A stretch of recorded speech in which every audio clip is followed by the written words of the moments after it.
Das erste Mal ein gutes Neues auch vom Kreuzpunkt. Möge Jesus dich segnen in deinem neuen Jahr und möge 2021 besser werden als 2020.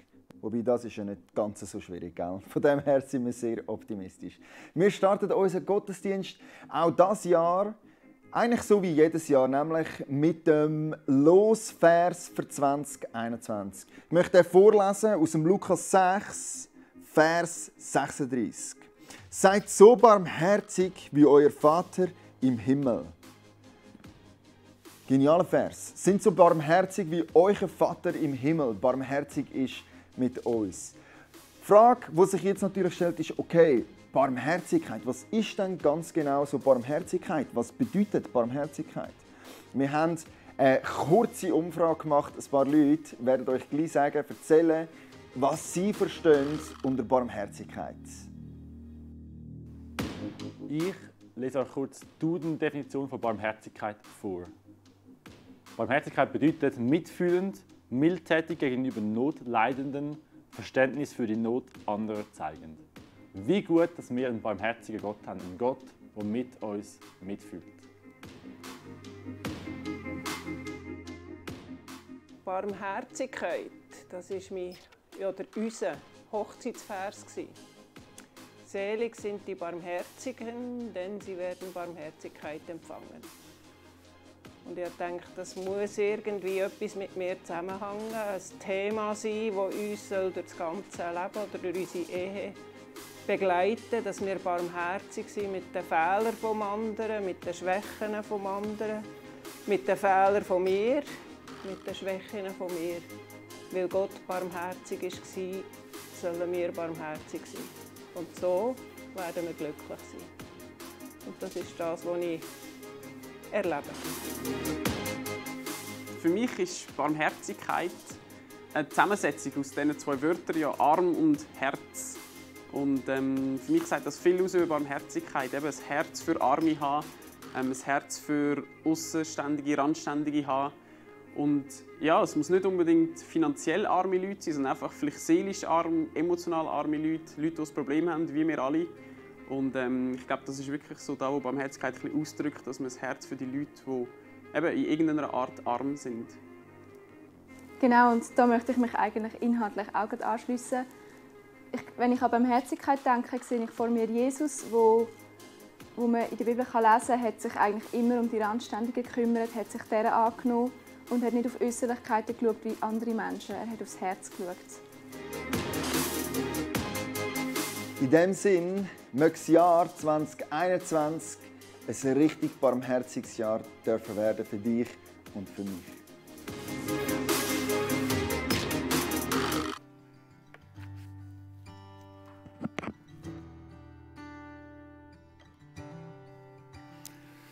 Ist es nicht ein starkes Lied, was wir da eben gesungen haben? Unser Gott ist größer.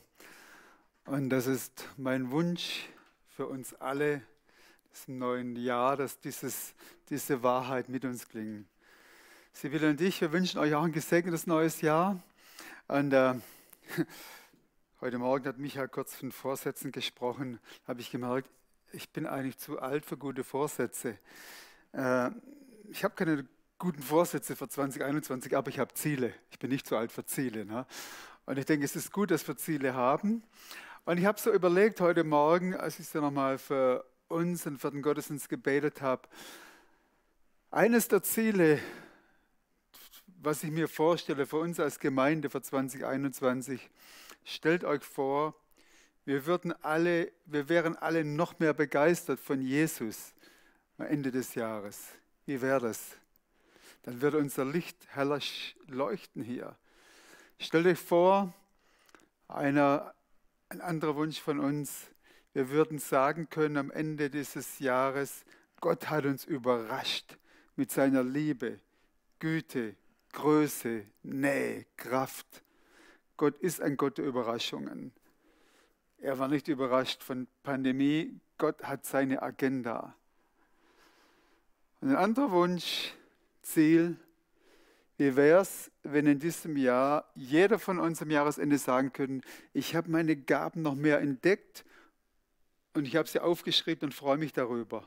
Nee, ich habe meine Gaben noch mehr entdeckt und habe was damit gemacht, habe anderen Leuten damit gedient. Jesus ist damit verherrlicht worden. Wie wäre das? Das sind so ein paar Gedanken, die uns auf dem Herzen liegen, für uns alle gemeinsam für dieses Jahr. Einfach noch mehr von Jesus beeindruckt zu sein, überrascht zu sein, wie gut er ist, seine Nähe, Güte, Größe, Freude, Kraft und so weiter. Und die Gaben, die wir haben. Ich bin beeindruckt über das Potenzial, was Gott hier im Kreuzpunkt gesammelt hat. Egal in welcher Etage. Wir sind beeindruckt von dem, was im klassischen Gottesdienst, wo wir mit Leuten uns unterhalten. Manchmal denke ich, wow, von den Menschen kann ich echt noch einiges lernen. Von ihrer Hingabe, von ihrer Treue. Ich bin hier oben, rede mit Menschen und sage, wow, das sind Menschen mit Lebenserfahrung, da kann ich davon lernen, das inspiriert mich. Das sind junge Leute, wo ich denke, Mann, weil man so jung ist und so viel Potenzial hat, da kann man ja, Jesus hat mit 12 Leuten einen Erdkreis bewegt. Da kann sich ja so viel bewegen hier. Und das sind eigentlich Gedanken am Anfang des Jahres, die uns eigentlich begeistern, Sibylle und mich. Und dass über die Jahreslosung hier gepredigt wird, das ist eine gute Tradition. Das wird in vielen Gemeinden auf der ganzen Welt so gemacht. Und wir hören jetzt die Jahreslosung. Irgendwas habe ich falsch gemacht, glaube ich hier, ne? Ist egal. Kriege ich das Ding nicht an? Wetterbericht verfügen. Nee, Wochenbericht. Ich komme hier nicht rein, ne? Schaltet ihr mich rein. Ne? Okay, der Titel. Okay, gehen wir mal zurück zum Titel einfach. Der Titel, ich habe mich mal interessiert auch, wo kommt eigentlich diese Jahreslosung her? Und ich bin nicht der Freund von kirchlichen Komitees und solchen Dingen, aber dieser Vers wurde von einem Komitee vor 3 Jahren schon gewählt, ökumenisch und so. Ne? Und als ich diese Tage über die Jahreslosung nachgedacht habe, habe ich gedacht, Gott ist wirklich ein Gott, der souverän ist. Er kann die Herzen lenken wie Wasserbäche. Ich glaube, dass dieses Motto, diese Überschrift, diese Losung für dieses Jahr etwas Prophetisches ist. Etwas prophetisch in dem Sinne, das hat große Relevanz für uns, hat Bedeutung. Und wenn wir im Einklang mit diesen Aussagen leben, werden wir überrascht sein, was Gott in diesem Jahr bei uns tun wird.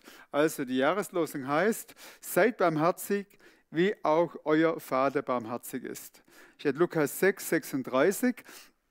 Es steht im Zusammenhang, im Kontext der Feldpredigt, also bei Matthäus war Jesus auf dem Berg, bei Lukas auf dem großen Feld. Und da redet er über Nächstenliebe und dann redet er, Leute, er kommt gerade vom Berg runter, Jesus kommt vom Berg runter, hat auf dem Berg 12 Leute ausgewählt und hat gesagt, ihr 12 und ich zusammen, wir repräsentieren hier die Herrschaft Gottes. Die Herrschaft Gottes bricht auf der Erde an. Und dann sind gleich viele Zeichen und Wunder passiert. Ne? Die Leute sind ganz vom Süden gekommen. Diese Feldrede war am Norden irgendwo, in der Nähe von Nazareth vermutlich, Kapernaum. Die sind zu Fuß dorthin gekommen, muss man sich vorstellen. Die Leute waren tagelang zum Teil unterwegs, um Rabbi Jesus zu hören und zu sehen, wie Dämonen ausfahren, um zu sehen, wie Kranke geheilt werden, um zu sehen, wie Lahme wieder gehen können, wie Blinde sehen. Dieser Jesus, der war der Hero. Und dann sagt dieser Jesus, ich habe euch was ganz Wichtiges zu sagen. Seid barmherzig, so wie euer Vater barmherzig ist. Liebt eure Feinde. Gebt denen, die nichts haben, gebt ihnen etwas. Und dann macht er den Kontrast, richtet nicht, damit auch ihr nicht gerichtet werdet. Ich finde es wichtig, diesen Kontext zu sehen. Also der Kontext ist, Jesus sagt, ich baue hier eine neue Kommunität, Jesus Community. Und diese Gemeinschaft der Jesus-Nachfolger, die wird so stark sein, bei allen ihren Schwächen, Versagen, aber ich bin mit ihnen. Und das wird in die Ewigkeit hineingehen. Und es gibt eine Grundkultur, Lebensstil. Und der Lebensstil dieser Jesus-Gemeinschaft ist gekennzeichnet durch Barmherzigkeit. Versus Kontrast richten. Okay, das ist die Idee der Jahreslosung. Und Barmherzigkeit. Michael, vielen Dank für die Präsentation hier. Fand ich echt schön. Vor allem die leeren Stühle plötzlich wieder besetzt. Hat mir gut gefallen. Barmherzigkeit, Timo hat es gut definiert. Timo, es ist vom Herzen kommend, ein Auge richtend auf die Not des anderen und dabei helfen zu wollen. Das ist beschreibend eigentlich von Barmherzigkeit. Kommt vom Herzen, sieht den anderen, sieht die Not des anderen, geht nicht weg, sondern packt an. Jesus hat es im Gleichnis vom barmherzigen Samariter sehr gut eigentlich beschrieben. Das sind ein paar Leute, da war dieser Notleidende, da war dieser Verletzte und wer ist vorbeigefahren? Die Frommen, die in den Gottesdienst mussten, die Priester, Leviten. Und wer hat angehalten? Einer, der verrufen war, ein Samariter, zu dem die Juden gesagt haben, hey, du bist ja gar kein richtiger Gottesgläubiger. Er hat angepackt. Und Jesus sagt, das ist Barmherzigkeit. Das ist die Grundmusik meiner Community, die ich auf dieser Erde tun will. Was ist mein Ziel heute mit dieser Predigt? Ich sage euch nicht, was ihr zu tun habt. Ich sitze im gleichen Boot wie ihr. Ich will noch mehr Barmherzigkeit lernen. Und wie Barmherzigkeit aussieht, das ist kein neues Gemeindeprogramm, sondern das ist etwas, was jeder von uns persönlich, wir als Ehepaare, Familie und wir als Gemeinde vom Himmel her empfangen müssen. Und ich glaube, dass Jesus gute Dinge vorbereitet hat, wo seine Barmherzigkeit in uns spürbar durch uns erlebbar wird. Und das finde ich einfach genial, dass wir wissen, er hat das vorbereitet. Können wir zur nächsten Folie kommen? Machst du sie drauf, ne? Okay, Gott verlangt, der erste Punkt der Predigt, die Barmherzigkeit Gottes, Vorbild und Quelle. Das will ich vorausschicken hier. Gott verlangt nichts von uns, was er nicht selbst auch repräsentiert und für das er uns nicht auch befähigt. In anderen Worten, wenn Gott sagt, seid barmherzig, wie auch euer Vater im Himmel barmherzig ist, dann hat er es modelliert und er gibt uns die Quelle dazu. Keiner von uns wird eines Tages vor Gott stehen und sagen, oh, ich habe so ein hartes Herz gehabt, meine Eltern waren so schlimm. Wenn du wüsstest, was ich von Lehrer gehabt hätte in der Schule, mein Herz war hart. Nee. Wenn Jesus etwas von uns verlangt, barmherzig zu sein, dann gibt er uns auch alle Ressourcen, die wir brauchen, damit wir barmherzig leben können. Und das zieht sich eigentlich durch die Charaktereigenschaft Gottes, barmherzig zu sein, zieht sich durch. Wir sehen die nächste Folie. Exodus 34,6. Das ist eine Stelle, wo Mose auf dem Berg steht, neuer Versuch, die ersten 10 Gebote hat er zerschmettert, neuer Versuch, Gott gibt es ihm nochmal. Und als Gott an ihm vorüberging und der Herr ging vor seinem Angesicht vorüber und rief, Gott selber rief, also andere Übersetzungen beschreiben das auch so, ich, der Herr, der starke Gott, der barmherzig und gnädig ist, langsam zum Zorn und von großer Gnade und Treue. Ich bringe das hier mit rein, weil hier stellt sich Gott vor. Gott sagt, ich bin ein Gott des Bundes. Und die Grundmusik meines Bundes, den ich mit Menschen mache, ist Barmherzigkeit und Gnade. Barmherzigkeit und Gnade ist das Fundament, auf dem wir stehen. Nächste Folie noch. Ich bringe einfach ein paar Bibelstellen, um zu sehen, wie stark Gott das am Anfang der Geschichte eigentlich eingepflanzt hat. Deuteronomium, wo nochmal zurückgeschaut wird auf die Geschichte, denn der Herr, dein Gott, ist ein barmherziger Gott. Er lässt dich nicht fallen. Er gibt dich nicht dem Verderben preis. Und er vergisst nicht den Bund mit deinen Vätern, den er ihnen beschworen hat. Wie geht es euch, wenn ihr das hört? Ist das Druck? Bringt das Druck auf euch? Mich entspannt es, ne? Und das ist eigentlich die Idee der Geschichte Gottes mit uns. Er will uns zuerst an einen Platz bringen, sagen, hey, hab mal die richtige Perspektive.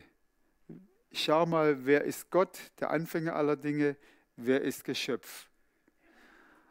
Hätte nicht Gott von vorne weg gesagt, die Grundlage meines Umgangs, meines Bundes mit euch ich bin barmherzig, ich bin gnädig und ich habe beschlossen am Himmel, Vater, Sohn und Heiliger Geist, wir haben beschlossen, wir lassen euch nicht fallen. Gott weiß, wie schwach wir sind. Er weiß, wo wir versagt haben. Er weiß auch jetzt schon, wo wir versagen werden. Und über dem Ganzen steht Barmherzigkeit. Ich lasse euch nicht fallen. Er hat Petrus nicht fallen lassen, der ihn verleugnet hat. Petrus, liebst du mich? Weide meine Lämmer. Gottes Barmherzigkeit. Und ich stelle mir das manchmal so vor, dass Gott sagt, ich bin das barmherzigste Wesen im Universum. Und ich will Barmherzigkeit groß machen. Deshalb zeige ich mein Erbarmen, meine Barmherzigkeit Menschen, die Sündern sind. Paulus hat es sehr gut kapiert. Im 1. Timotheusbrief schreibt Paulus, es ist Gottes Gnade, Barmherzigkeit sind so groß. Und er hat es so bewiesen, weil ich war der größte Sünder, sagt Paulus. Und damit hat Gott ein Exempel gemacht. Mich, den schlimmsten Sünder, der ich die Gemeinde verfolgt habe und der ich Menschen ins Gefängnis gebracht habe, mit dabei war, wo sie zum Tode verurteilt und exekutiert wurden. Ich war so ein schlimmer Sünder. Und da hat Gott ein Exemplum statuiert und sagt, meine Gnade, mein Erbarmen, meine Barmherzigkeit ist so groß, dass die schlimmste Sünde, das größte Verbrechen kann ausgelöscht werden, wenn ihr euch zu mir zuwendet. Und ich lasse euch nicht. Ist das gute Nachricht für euch? Die Herausforderung ist, dass wir, die wir hier sind, die wir zu Hause sind, vermute ich, die meisten das schon ein paar Mal gehört haben. Aber ich glaube, wichtig ist am Anfang des Jahres, dass wir neu wirklich wieder davon ergriffen sind, ich habe mir das nicht verdient. Die Tatsache, dass du heute hier sitzt und zu Gott beten kannst und weißt, dass du in den Himmel kommst, hoffentlich weißt du das, das ist nicht selbstverständlich. Das ist Gnade. Gottes Erbarmen, seine Barmherzigkeit. Und im Neuen Testament geht es weiter. Es scheint mir für Gott selber so wichtig zu sein, dass das Fundament stimmt.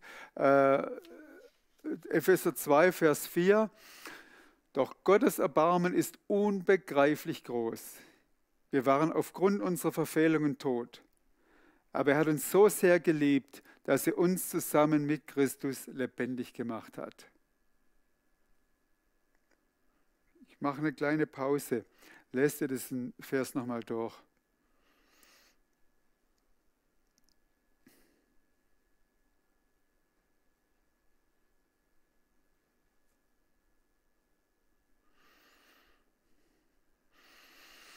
Paulus beschreibt hier, wo wir herkommen, Tod.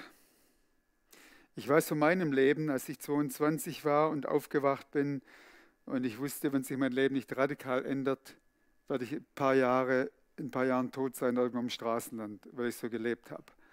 Aber nicht alle, mir steht es auch heute noch vor Augen. Ich weiß, wenn dieser Jesus mich nicht aus dem Schlamm rausgezogen hätte, dann wäre mein Leben anders verlaufen. Kürzlich waren wir bei Gotti und Irene zu Hause und Gotti hat manche Dinge ähnlich erlebt wie ich. Wir konnten uns bei manchen Dingen uns gut verstehen, Gotti. Und wir beide konnten sagen, wow, dieser Gott ist so groß, er hat uns rausgeholt. Kürzlich habe ich mit Alex hier, ich weiß nicht, ob Alex hier ist heute, gesprochen, ähnliche Dinge auch. Und wir können nur sagen, wow, wir wissen, wo Gott uns rausgeholt hat. Aber nicht alle müssen diesen Schrott erstmal erleben. Ich denke, jeder von uns, der auf diese Erde geboren ist geistig totgeboren, kann nicht Intimität mit Gott erleben, ist von Gott getrennt. Und auch dafür können wir dankbar sein, dass uns Gott irgendwann mal die Augen geöffnet hat, das Herz geöffnet hat und wir sagen können, danke, danke, danke. Die Zeit kommt, wo Gott seine Barmherzigkeit in einem ganz starken Maße hier in der Region zeigen wird. In Wettingen, Baden, Umgebung, auch in der Schweiz. Wir haben das vorhin auch schon gehört, irgendwo in der Einleitung heute Morgen ist es gefallen. Unser größtes Problem in der Schweiz ist nicht materielle Armut. Obwohl es auch viele Menschen gibt, ich habe eine Statistik gelesen, jetzt habe ich wieder vergessen, dass, glaube ich, ein ordentlicher Prozentteil der Kinder, vor allem von alleinerziehenden Müttern, auch in der Schweiz als Kategorie arm eingestuft werden. Aber es gibt auch verschiedene Arten von Armut. Es gibt die Arten der Armut emotionale Armut. Man kann sich nicht mitteilen. Emotionale Beziehungsarmut. Man kann nicht in Beziehungen einsteigen auf Freundschaft, Gegenseitigkeit, Partnerschaft. Armut kann verschiedene Aspekte haben. Und ich glaube, dass Gott in diesem Jahr ganz neu zeigen will, ich bin ein barmherziger Gott. Und meine Barmherzigkeit ist nicht blind für die Not in diesem Land, für die Not, die jetzt nicht so in die Augen schreit, wie die Not der Zigeuner in Rumänien, die wir erlebt haben. Du gehst hin, Sibylle und ich sind mit einem Freund mal durch ein Zigeunerdorf gelaufen. Sibylle hat dort verschiedene Projekte gemacht und der Freund war oft in Indien. Und er sagt, Mann, oh Mann, was ich hier sehe, ist so schlimm wie Indien, vielleicht noch schlimmer. Ne? Winter, Kinder laufen barfuß rum, haben keine Schuhe. Du wunderst dich, wie die Leute überleben. Und da ist es ganz schnell zu sagen, das braucht Barmherzigkeit. Und die Leute, die in der Zigeuner-Community Barmherzigkeit erfahren haben, wir haben ein Dorf besucht jetzt vor einem Jahr und sehen jetzt die Clips. Es ist so beeindruckend, wie sie Samen bekommen haben, was gesät haben und jetzt im ganzen Dorf dienen können. Wie ihr Leben wurde verändert. Sie sind anders gekleidet, sie sehen anders aus. Freude in ihrem Gesicht. Gott hat einen Prozess der Restaurierung hier gemacht. Als Gott sein Volk aus Ägypten rausgeführt hat, sagt Gott zu Mose, Mose, ich habe das Schreien meines Volkes gehört. Könnt ihr euch vorstellen, dass es auch hier in der Schweiz, in eurer Nachbarschaft, Kollegen, Verwandtschaft Menschen gibt, die zu Gott schreien? Auch wenn es jetzt nicht der Schrei ist, Jesus, hilf mir, aber vielleicht ist es ein Schrei, ich bin so verzweifelt. Mein Leben hat keinen Sinn. Mein Leben hat keine Zukunft. Keiner kennt mich, keiner sieht mich, ich bin einsam. Gott sieht, hört die Schreie dieser Herzen. Und was macht Gott? Ich bin ein Vater des Erbarmens. Meine Ohren sind nicht zugestopft, wenn ich das sehe und höre. Ich will Erbarmen bringen. Könnt ihr vorstellen, wie Gott sein Erbarmen bringt auf diese Erde? Er schickt mir Engel. Er schickt uns. Deshalb sind wir hier. Weil wir als Menschen, die Barmherzigkeit empfangen haben, Barmherzigkeit weitergeben möchten. Wie hat Jesus das vorgelebt? Ich finde es beeindruckend, wie Jesus das vorgelebt hat. Ne? Bei Lukas ist es so, dass im Lukas-Evangelium machen alleine die Tischgemeinschaften Jesus sowie seine Gastmahlgleichnisse ein Fünftel seiner ganzen Geschichten aus. Also 20% vom Lukas-Evangelium Essen, Trinken und Gleichnisse von Tischgemeinschaft. Und das ist so krass, dass in Lukas 7 Jesus ein Vielfraß und Säufer genannt wird. Ein Kumpel der Zöllner und der Sünderinnen. Warum wurde Jesus so genannt? Er ging zu den Zöllnern zum Essen. Er hat es zugelassen, dass Prostituierte ihn berühren. Müsst ihr mal vorstellen, was das für einen Rabbi zu der Zeit hieß, der nicht mal Frauen in seiner Nähe duldete. Und dieser Rabbi Jesus hat zugelassen, dass eine Prostituierte dieses Alabastergefäß zerbrochen hat, seine Füße gesalbt hat und noch schlimmer, mit den Haaren die Tränen von seinen Füßen getrocknet hat. Wir lesen da heute so leicht drüber weg, weil heute Frauen und Männer läuft ja unheimlich viel. Ne? Aber wenn man das in diesem Kontext sieht, wie Jesus über die Barrieren wegging, um Barmherzigkeit zu zeigen. Er wusste, diese Frau hat ein zerbrochenes Herz. Sie ist nicht happy über ihren Lebensstil. Und es kam dadurch zum Ausdruck, dass sie zu seinen Füßen lag und sie wusste, dieser Mann, der ist anders als die anderen Rabbis, als die Pharisäer. Dieser Mann ist barmherzig. Und sie hat kein Sündenbekenntnis verbal abgelegt, was uns überliefert wäre, aber ihre ganze Haltung war, ich will umkehren. Bei dir finde ich Hoffnung. Und Jesus hat es zugelassen. Und das Resultat war, guck mal, das ist ein Freund der Huren, ein Freund der Prostituierten, ein Freund der Mafia. Guck mal, jetzt geht er zu Zachäus heim. Was läuft da wohl wieder ab? Wird er da auch bezahlt? Für Jesus war Barmherzigkeit so wichtig, dass er in diese Häuser ging. Für ihn war Barmherzigkeit so wichtig, dass er über die Traditionsbarrieren, die oft so zerstörerisch sind für das Leben von Gott. Er hat diese Traditionsbarrieren überwunden. Er saß mit der Frau am Jakobsbrunnen. Er ließ diese Frau das machen. Er ging und er hat nie gesündigt. Dass wir das nicht missverstehen. Ne? Er hat bei all diesen Dingen ein reines Herz behalten. Aber seine Verlangen, Barmherzigkeit zu zeigen, war so stark, dass er über diese Barrieren gehen konnte und Barmherzigkeit zeigen konnte. Okay, kommen wir zum nächsten Punkt. Und weil Jesus das gelebt hat, weil er, wie wir am Anfang gesehen haben, gesagt hat, in meiner Community, in meinem Reich soll Barmherzigkeit die Grundmusik sein. Er hat es gelebt, hat er uns das als Auftrag mitgegeben. Können wir die nächste Folie bitte sehen, Matthäus 25? Ich versichere euch, was ihr einen der Geringsten unter meinen Brüdern und Schwestern getan habt, habt ihr für mich getan. Ich lese den Kontext hier noch. Ich wollte das nur markieren. Er gibt uns einen Auftrag, barmherzig zu sein. Und Barmherzigkeit kann man beschreiben, kann man erklären, was es ist. Und wir sind jetzt ungefähr in den letzten 24 Stunden, bevor Jesus verhaftet wurde. In anderen Worten, es war für Jesus nochmal eine Gelegenheit zu sagen, was ich euch jetzt sage, das hat gravierende Bedeutung. Hört jetzt gut zu. Denn eines Tages wird dieser Planet hier zu Ende kommen und alle werden eines Tages Rechenschaft ablegen müssen für ihr Leben. Christen, Nichtchristen, alle werden eines Tages vor Gott stehen und Gott fragt, was hast du mit deinem Leben gemacht? Und er beschreibt es dann so, dann wird der König zu denen zu seiner Rechten sagen, kommt her, Gesegnete meines Vaters, erbt das Reich, das euch bereitet ist von Grundlegung der Welt an. Denn mich hungerte und ihr habt mir zu essen gegeben. Mich durstete und ihr gabt mir zu trinken. Ich war Fremdling und ihr nahmt mich auf. Nackt und ihr begleitetet mich. Ich war krank und ihr besuchtet mich. Ich war im Gefängnis und ihr kamt zu mir. Dann werden die Gerechten ihm antworten, Herr, wann sahen wir dich hungrig und speisten dich oder durstig und gaben dir zu trinken? Wann haben wir dich als Fremdling gesehen und dich aufgenommen oder nackt und dich begleitet? Wann aber sahen wir dich krank oder im Gefängnis und kamen zu dir?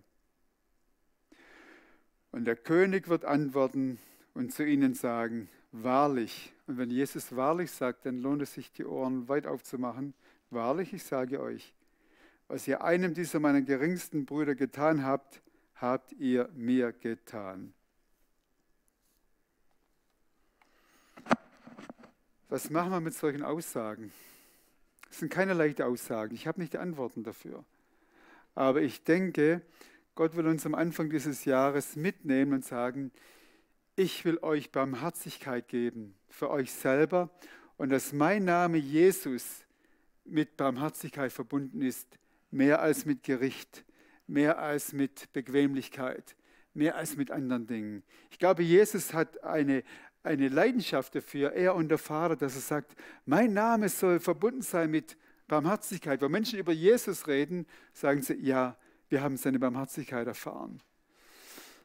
Und das ist nicht so, dass es immer eigentlich gleich Ergebnisse bringt. Wir haben in Rumänien lange mit Straßenkindern gearbeitet und wir hatten Bibelschüler, die sind raus auf die Straße, wir wussten es nicht mal, haben ihnen die Haare gewaschen, geschnitten, Läuse vom Kopf, Essen gebracht und so. Und dann mit der Zeit kamen die in den Gottesdienst. Und wir hatten damals so einen großen Saal mit 500, 600 Plätzen und die kamen, weil sie in Kanälen gewohnt haben. Da waren so Leitungen gingen durch, es war warm, so konnten sie überwintern. Und dann kamen sie in den Gottesdienst mit dem Geruch von da unten und haben meistens dann noch ihren Lack, sie haben geschnüffelt, so eine interessante Duftmischung. Und wo war es für sie am schönsten? Vorne in der 2., 3. Reihe. Und das sind in den Nächten, es war im Winter, oft nicht gut schlafen konnten. Es saßen 20, 30 junge Leute von der Straße zwischen 14 und 25 und kamen rein und sie haben sich gefreut, dass wir sie aufnahmen, dass sie dort schlafen konnten im Gottesdienst. Ja, war das Barmherzigkeit? Ich glaube, es war Barmherzigkeit. Haben die sich alle bekehrt?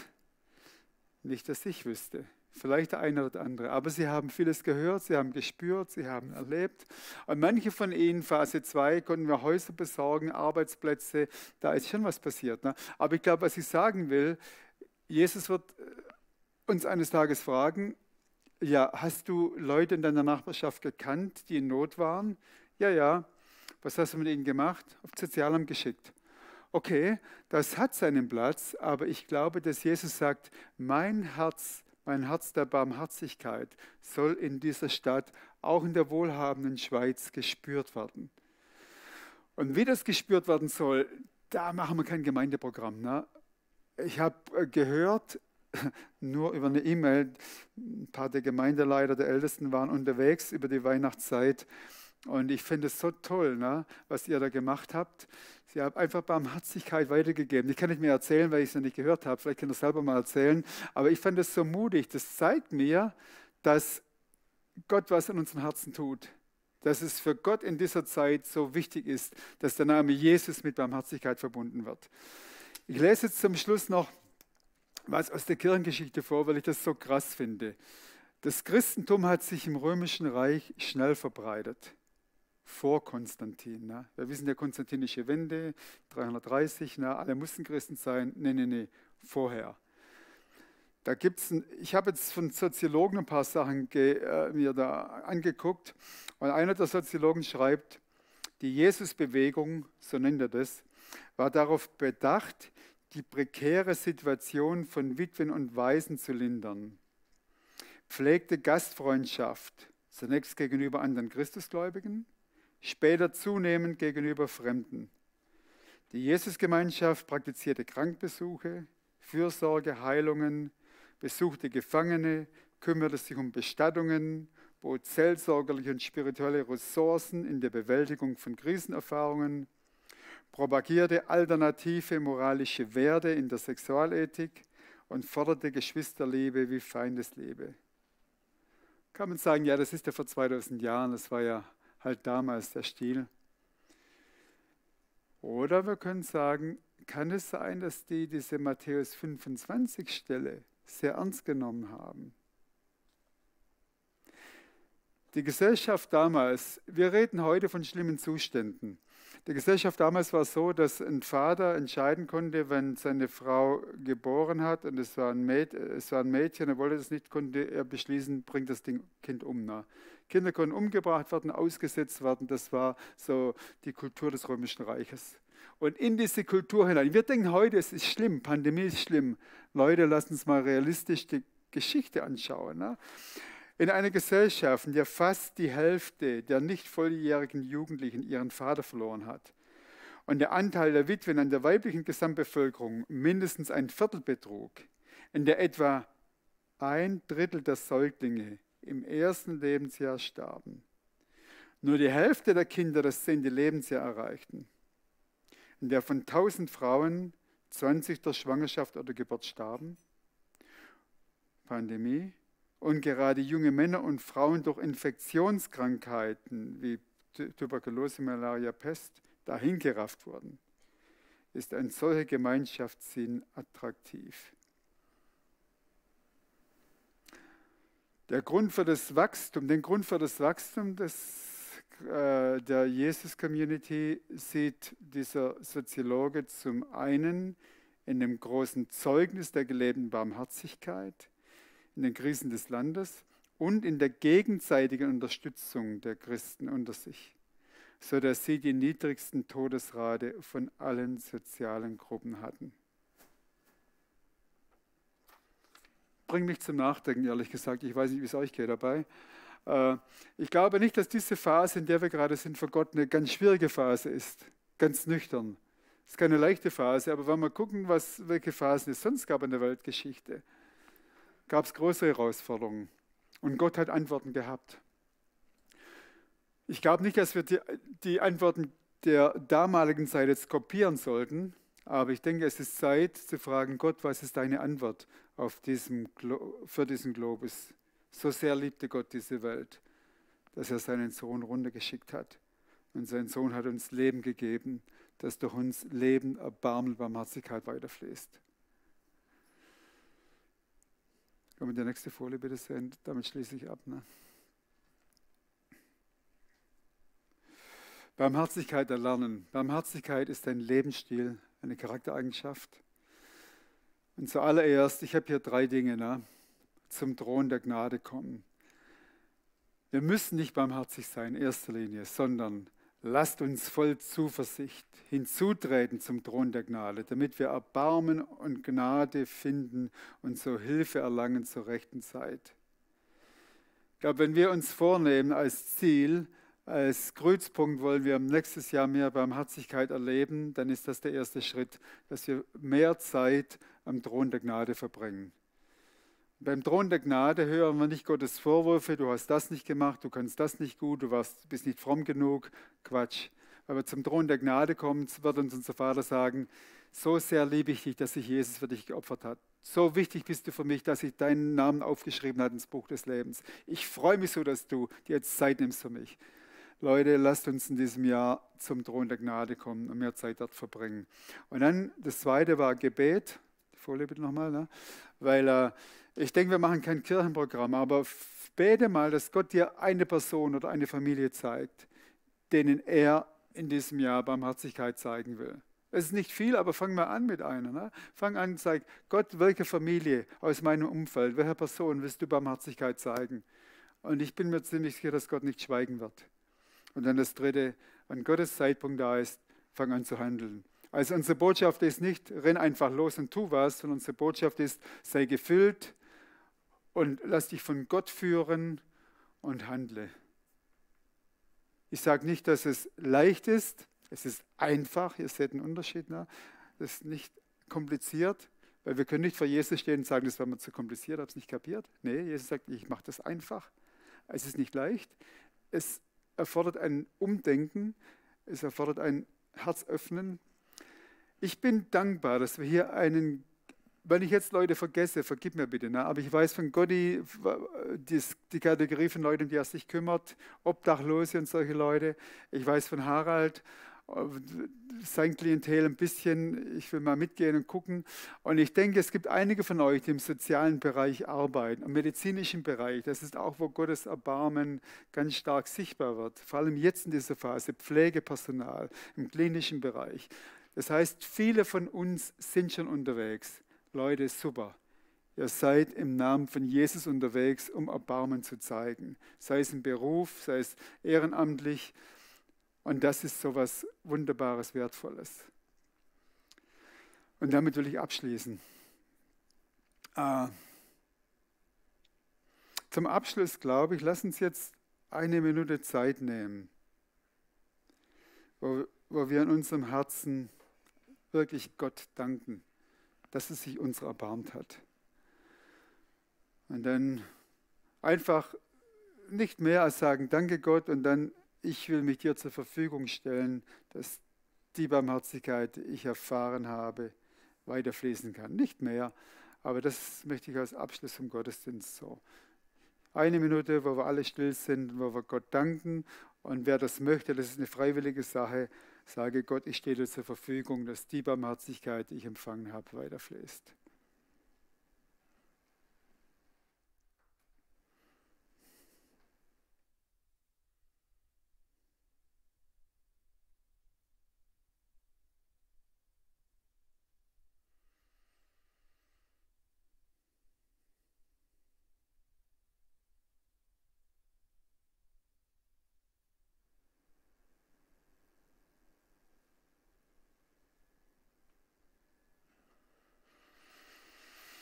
Und ich denke, da ist es jetzt passend, dass wir jetzt das Abendmahl nehmen. Darf ich Xaver und Erik bitten? Ja. Toll, so treue Brüder hier zu haben, die das vorbereitet haben, liebevoll und präzise. Ich glaube, es ist ein passender Moment, das Abendmahl zu nehmen, weil das Abendmahl ist ein Bundesmahl, wo wir uns daran erinnern, was Jesus alles für uns getan hat. Ich mache es oft so, dass ich diesen Schrei von Jesus, es ist vollbracht, mir vor Augen stelle. Und wenn wir das Abendmahl nehmen, ich lese die Einsetzungsworte, dann halten wir uns das vor Augen, was er für uns getan hat. Denn ich habe vom Herrn empfangen, was ich auch euch überliefert habe, dass da Jesus in der Nacht, in der er überliefert wurde, Brot nahm. Und als er gedankt hatte, brach er es und sprach, dies ist mein Leib, der für euch ist. Tut dies zu meinem Gedächtnis. Ebenso auch den Kelch nach dem Mahl und sprach, dieser Kelch ist der neue Bund in meinem Blut. Dies tut, so oft ihr trinkt, zu meinem Gedächtnis. Denn so oft ihr dieses Brot esst und den Kelch trinkt, verkündigt ihr den Tod des Herrn, bis er wiederkommt. Und Jesus, wir danken dir, dass du diesen Bund mit uns gemacht hast. Das war deine Initiative, es war dein Plan. Danke, dass du Barmherzigkeit und Erbarmen uns gezeigt hast. Und wenn wir dieses Mahl jetzt nehmen, dann erinnern wir uns an deinen Kampf von Gethsemane, wo du gesagt hast, Vater, nicht mein Wille, sondern dein Wille geschehe. Äußerste Unterordnung unter den Willen eines guten Vaters. Wir erinnern uns, wir halten uns vor Augen, wie du am Kreuz geschrien hast, es ist vollbracht. All unsere Schuld ist bezahlt. Die Strafe liegt auf dir, damit wir Frieden haben. Durch deine Wunden können wir Heilung empfangen. Uns ist Erbarmen widerfahren. Und wenn wir jetzt von diesem Brot essen, denken wir daran, dass dein Leib für uns zerbrochen ist. Und denken wir daran, dass dein Blut vergossen ist. Wir sind dein Eigentum. Wir sind dein Volk, dem Barmherzigkeit widerfahren ist. Wir beten dich dafür an, Jesus. Der Tisch ist bereitet. Bitte nehmt Brot und Wein, geht zurück an euren Platz und nachher werden dann die Becher wieder eingesammelt. Nähert euch einfach, wie ihr da wollt, auf beiden Seiten.